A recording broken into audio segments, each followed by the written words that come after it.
Olá, seja muito bem-vindo, muito bem-vinda para mais esse dia de leitura. Hoje vamos ler o capítulo 14 do livro O Caibalion, o gênero mental. Se você gosta desse tipo de leitura, ainda não está inscrito no canal, convido você a fazer parte desta comunidade. Além aqui do canal do YouTube, nós temos um grupo de WhatsApp, onde nós conversamos sobre o tema que é lido. Após a leitura, também aqui pelo Zoom, né? Nós estamos aqui no Zoom, ao vivo, diariamente, às 6 horas da manhã. E você pode participar aqui conosco. Basta deixar ali a sua vontade nos comentários. Você receberá esse link para estar aqui conosco, fazendo parte desse grupo de pessoas em expansão de mentalidade. Então, vamos mergulhar em mais este capítulo.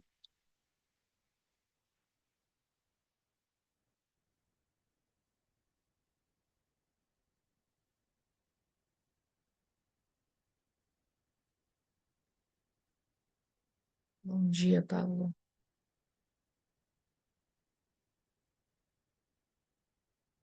Ops, que eu entrei no lugar errado.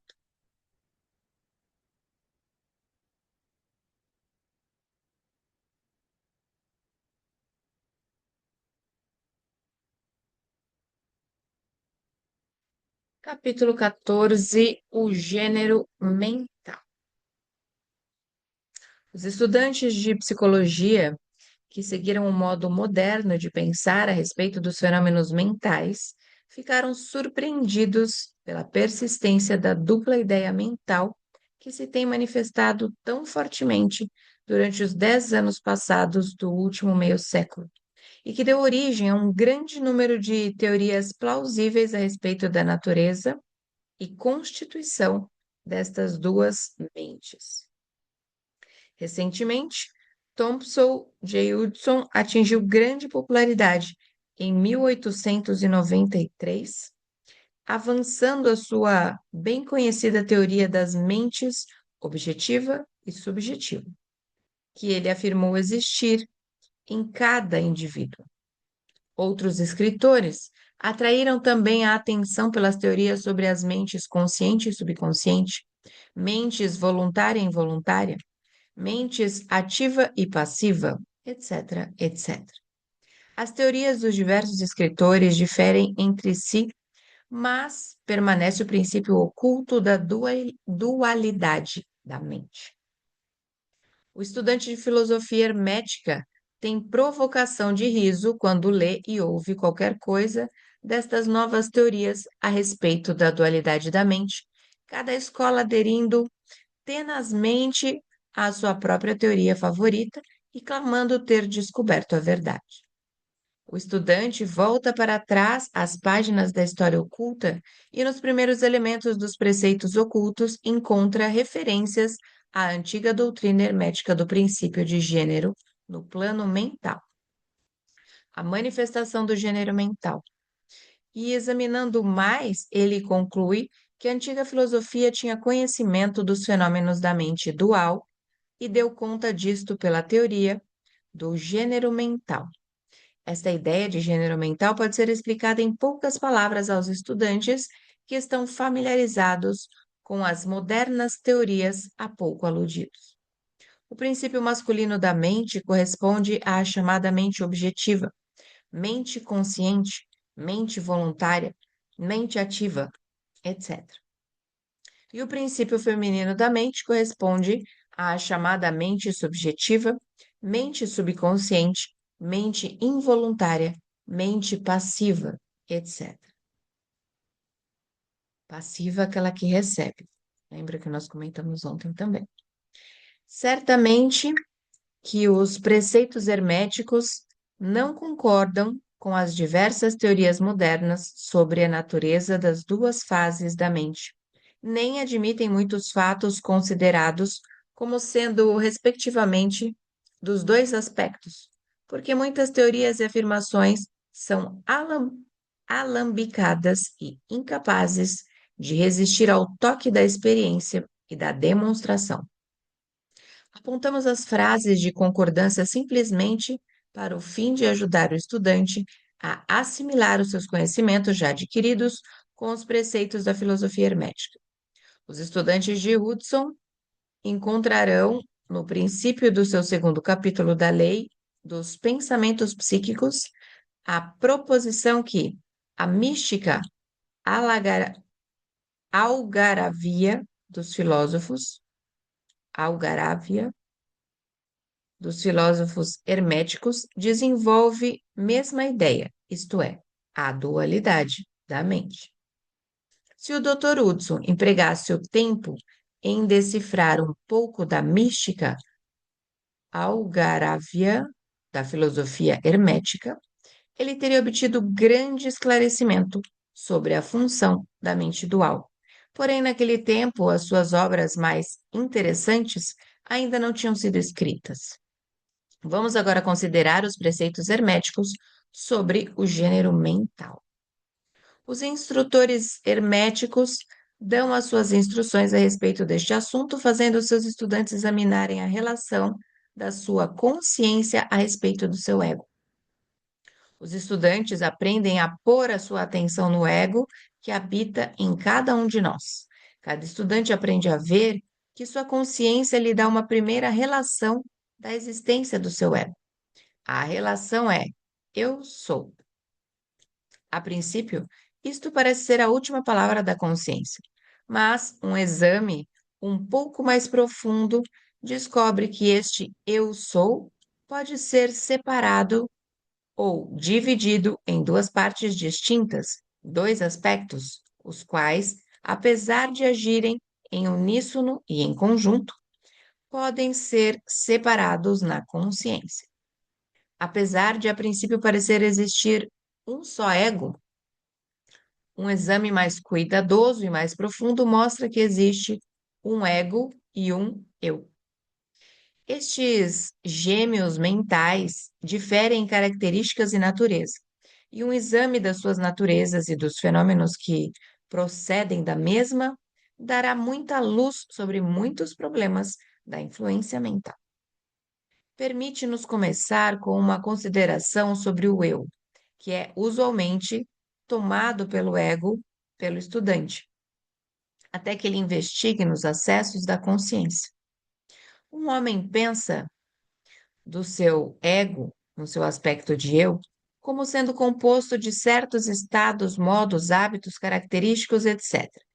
Tudo o que faz sobressair a sua personalidade ou a seidade conhecida a si e aos outros. Conhece que estas emoções e sensações mudam, nascem e morrem, estão sujeitas aos princípios de ritmo e de polaridade, que as levam de um extremo ao outro.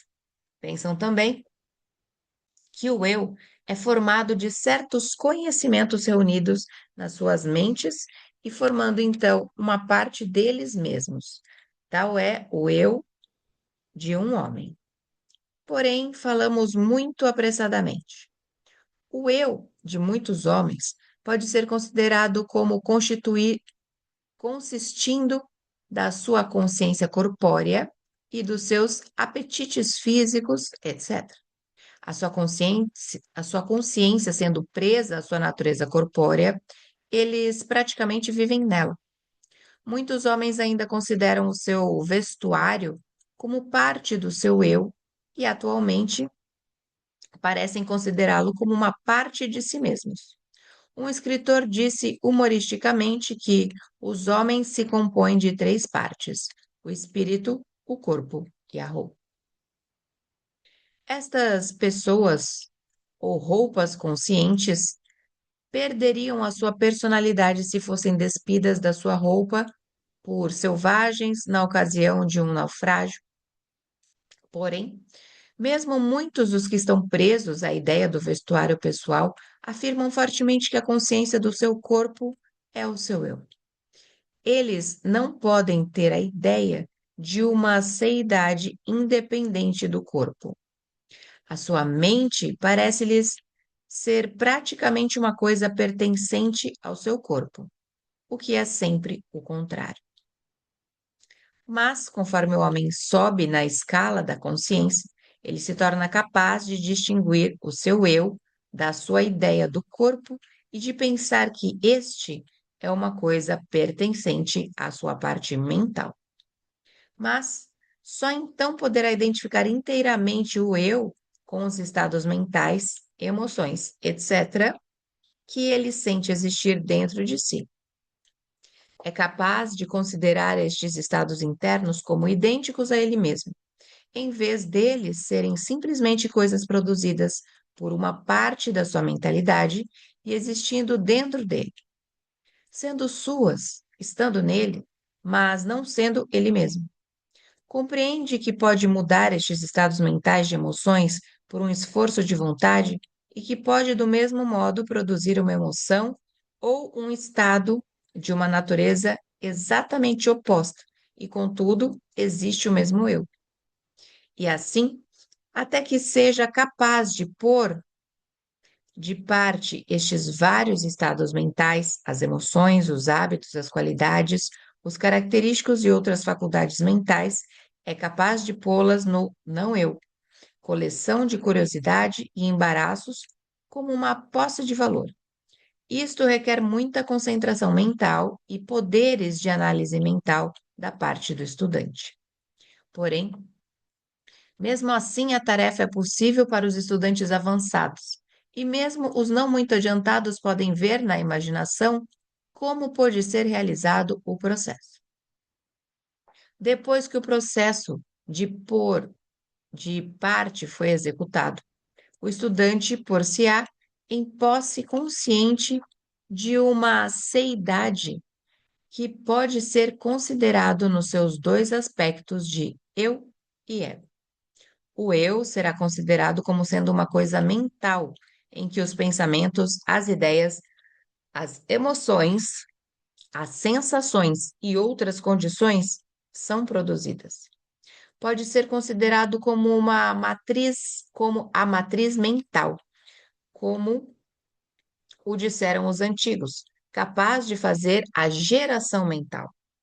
Manifesta-se a consciência como um ego feminino, com poderes latentes de criação e geração dos progenes mentais de todas as espécies e reinos. Sente-se que as suas forças de energia criativa são enormes. Contudo, parece ser consciente que ele recebe muitas formas de energia do seu ego companheiro ou de outro ego, quando é capaz de dar existência às criações mentais. Esta consciência traz consigo a realização de uma enorme capacidade para a operação mental e a habilidade criativa. Porém, o estudante descobre logo que isso não é tudo o que percebe dentro da sua consciência interior. Percebe que existe uma coisa mental que é capaz de querer que o ego feminino acione na direção de certa linha criativa e que também é capaz de sustentar e provar a criação mental. Esta parte deles mesmos dizem ser chamada ego. É capaz de ficar na sua consciência à vontade. Não tem uma consciência de habilitações para gerar e criar ativamente, no sentido do processo que acompanha as operações mentais, mas sim no sentido e consciência de uma facilidade para projetar uma energia do ego masculino ao ego feminino. Um processo de desejo que a criação mental conhece, comece e continue. Compreende também que o ego masculino é capaz de sustentar e abrigar as operações da criação mental do ego feminino. Na mente de cada pessoa existe estes dois aspectos. O eu representa o princípio masculino de gênero e o ego representa o feminino. O ego representa o aspecto de existência, o eu, o aspecto de estado. Deveis saber que o princípio de correspondência opera neste plano do mesmo modo que o faz no grande plano em que é feita a criação dos universos. Ambos são semelhantes, porém muitos diferentes em grau. O que está em cima é como o que está embaixo, e o que está embaixo é como o que está em cima. Estes aspectos da mente, os princípios masculino e feminino, o ego e o eu, considerados em relação com os conhecimentos dos fenômenos mentais ou físicos, dão a chave mestra destas pouco conhecidas regiões da operação e manifestação mental. O princípio de gênero mental manifesta a verdade que se oculta debaixo do campo total dos fenômenos de influência mental e etc. A tendência do princípio feminino é sempre em receber impressões, ao passo que a tendência do princípio masculino é sempre em dá-las ou exprimi-las. O princípio feminino tem um campo de operação mais variado que o princípio masculino. O princípio feminino dirige a obra da geração de novos pensamentos, conceitos, ideias, incluindo a obra da imaginação. O princípio masculino contenta-se com a obra da vontade, nas suas várias fases. E assim, sem o auxílio ativo da vontade do princípio masculino, o princípio feminino pode contentar-se com a geração de imagens mentais, que são o resultado de impressões recebidas de fora, e vêm em vez de produzir criações mentais originais. As pessoas que prestam uma contínua atenção a um assunto empregam ativamente ambos os aspectos mentais, o feminino na obra da ativa geração mental e a vontade masculina na estimulação e fortificação da porção criativa da mente. A maioria das pessoas empregam realmente o princípio masculino, mas pouco e contentam-se em viver de acordo com os pensamentos e as ideias insinuadas no eu pelo ego das outras mentes.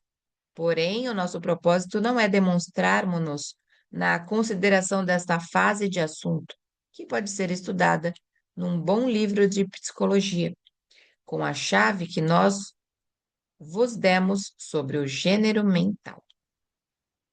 O estudante dos fenômenos psíquicos está ciente dos admiráveis fenômenos classificados sob o título de telepatia, transmissão de pensamento, influência mental, sugestão, hipnotismo, etc.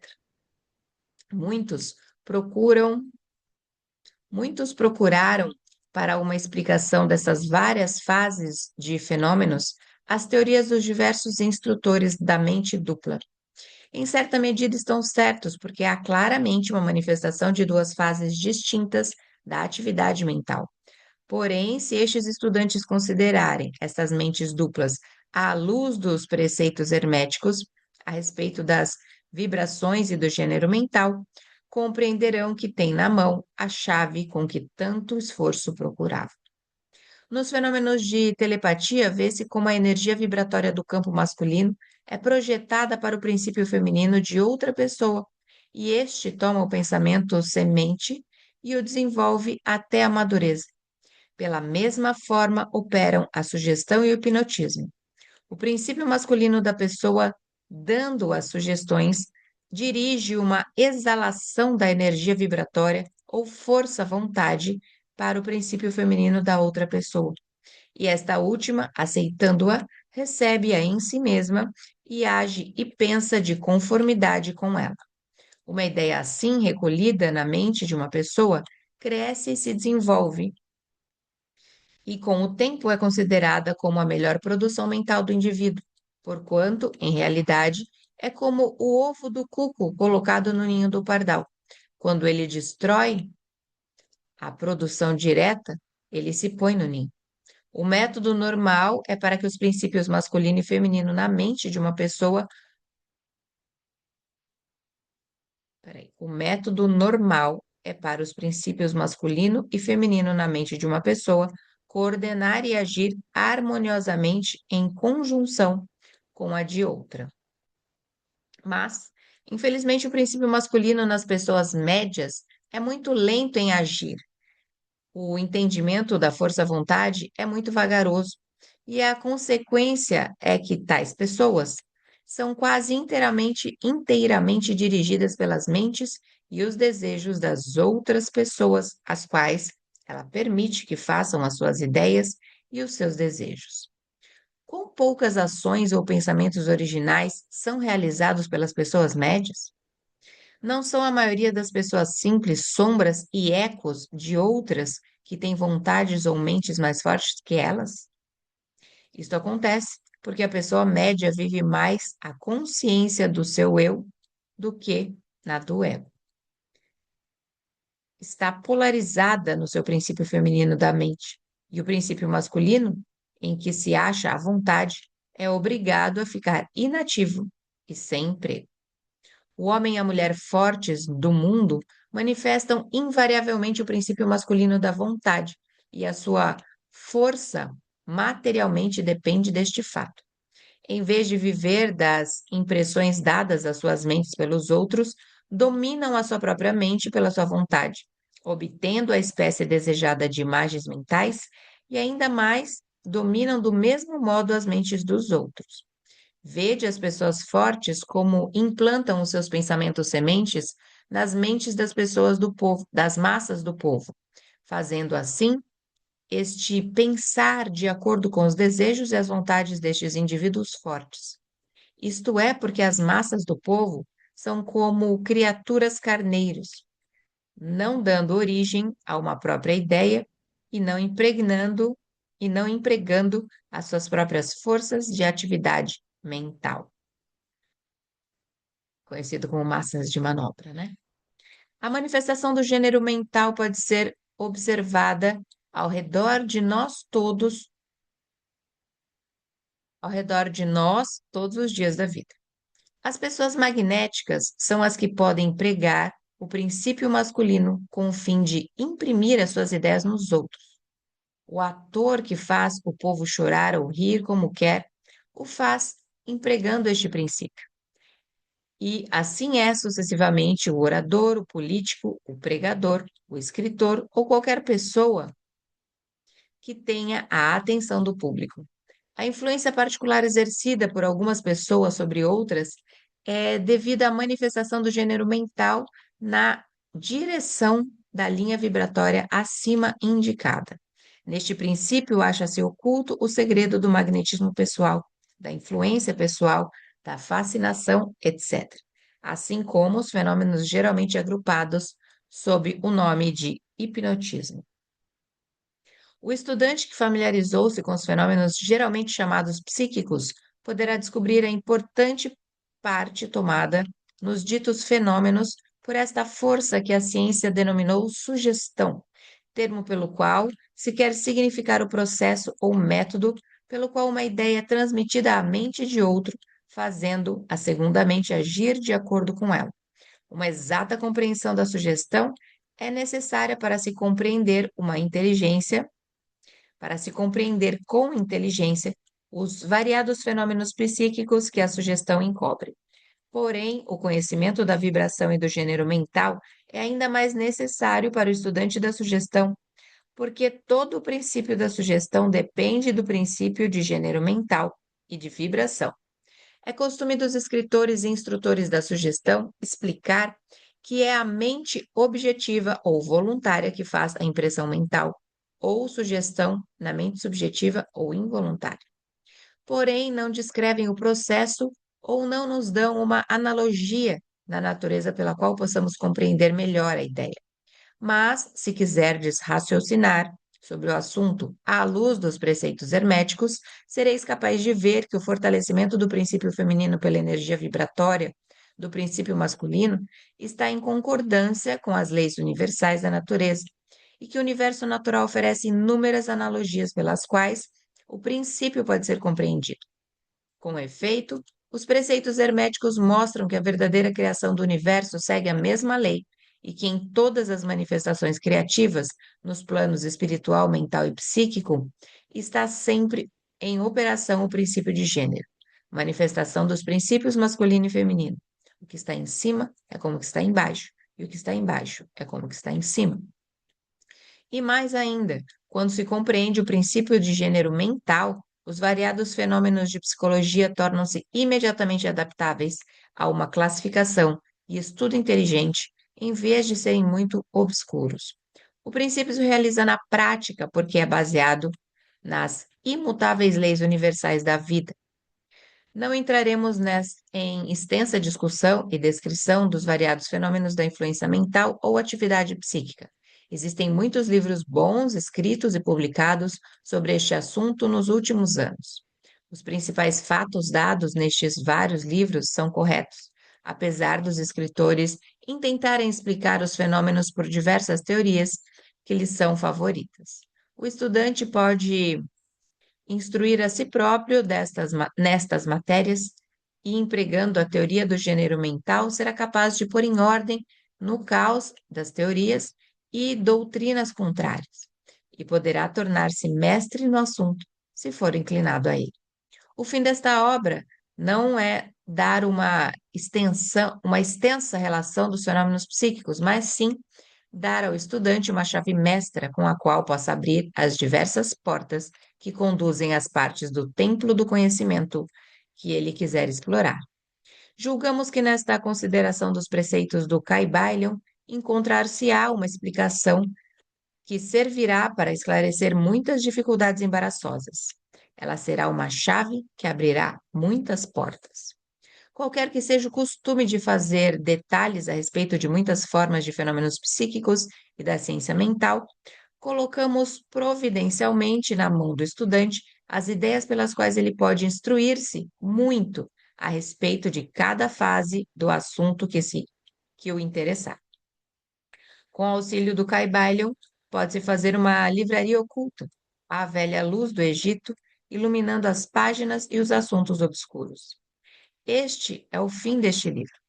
Não queremos expor uma nova filosofia, mas sim fornecer o bosquejo de um grande preceito do mundo antigo, que poderá esclarecer as doutrinas dos outros,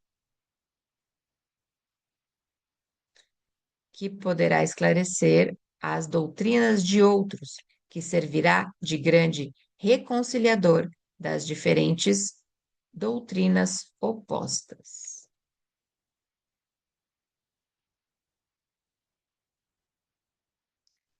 E assim finalizamos o capítulo 14. Como já está ali, estamos caminhando para o fim desta leitura. Se você nos acompanhou até aqui e ainda não está inscrito no canal, se assim for da sua vontade, aproveite agora, se inscreva e acesse toda a playlist para você acompanhar desde o início esta obra de uma ciência que já foi oculta, hoje não é mais. Eu sou Vanessa Luz, um beijo no seu coração e nos encontramos por aqui numa próxima leitura.